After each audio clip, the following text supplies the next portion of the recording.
एक छोटे से बालक थे जिनका नाम था धन्ना जाट, बड़े महान भगत हुए। उनको परिवार की माँ ले गई कथा सुनाने, तो कथा में कह रहे थे बिना भगवान का भोग लगाए जो खाता है वो पाप खाता है, भगवान की सेवा करनी चाहिए। तो घर में आए, अपनी माँ से कहा 8-10 वर्ष के होंगे, हमारे घर में तो भगवान है नहीं, भगवान का भोग नहीं लगता, पाप खाया जाएगा, अब कैसे होगा। तो कथा का आखिरी दिन था, तो पंडित जी के पास गए, कहा कथा आपने सुनाया कि बिना भगवान का भोग लगाए नहीं खाना चाहिए, भगवान हमारे यहाँ तो भगवान है नहीं, तो आप भगवान दे दो।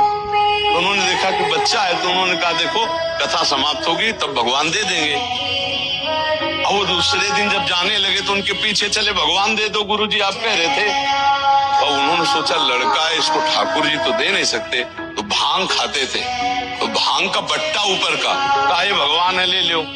पूरी कथा बड़ी, तो उनका कैसे सेवा करेंगे, तो बोले नहा के नहा देना और पवा के पा लेना, बस इतनी सेवा।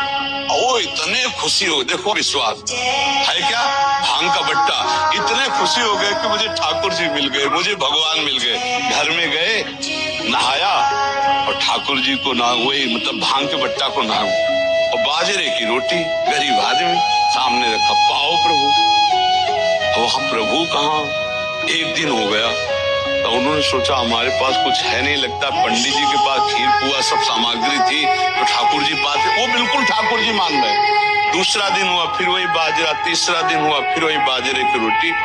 तो वो रो करके ऐसे भांग का बट्टा पकड़ा, कहने लगे प्रभु हमारे पास नहीं है कि हम तुम्हें खीर पूरी पुआ पवा सके, और गुरु जी ने कहा बिना पवाए पाना नहीं, अगर आप नहीं पाओगे तो हम चाहे मर जाए लेकिन नहीं पाएंगे। उसी समय श्री कृष्ण प्रकट हो गए, क्योंकि भगवान तो सर्वत्र है ना।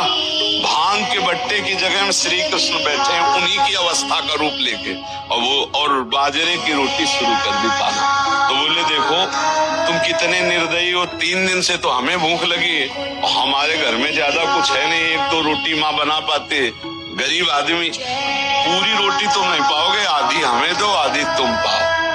भगवान ने, और फिर जो लीला का विस्तार हुआ कि धन्ना सेठ हो गए, अपार वैभव।